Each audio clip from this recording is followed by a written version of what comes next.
Thank you, Minister, for being here and your team. Now, Minister, you just talked about selling public lands, public buildings for housing. It's something I've heard your government speak about recently. We saw what happened in Ontario with the Greenbelt and the Conservatives there. We've seen that happen with former BC Liberals in the province of BC, where public lands are sold, ending up with profits for a handful of developers, and they don't end up turning into affordable housing. I put forward a motion at this committee that was supported unanimously to ensure that public lands that belong in public hands are accessible for affordable housing, and looking at guidelines and safeguards to ensure that that doesn't happen again, what happened in Ontario.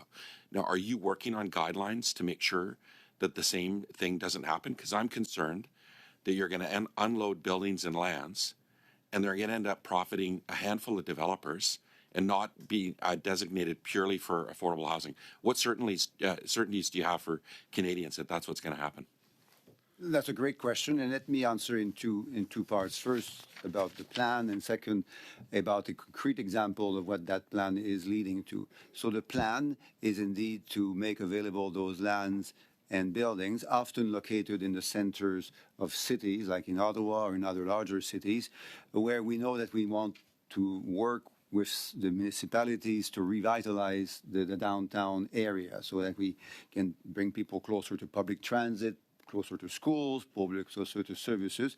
And that involves, in many cases, working with non-profit housing providers, social housing providers, community organizations, municipalities, so that those land and buildings are provided to them in different ways at a cost which makes them able to provide affordable housing units for people that need those. I'm just looking for certainty. I want certainty that it's not going to end up being some developer-driven model. And that's what we're looking for. I want to know, are you providing guidelines to make sure that this doesn't happen? So, for instance, Canada Lands Company, which is leading the development of these 28,000 units I mentioned earlier, has a minimum of 20% of the units being affordable. I don't think that's good enough. Public lands belong in public hands. Are you giving them direction to provide guidelines so that all building and lands are going to be for affordable housing?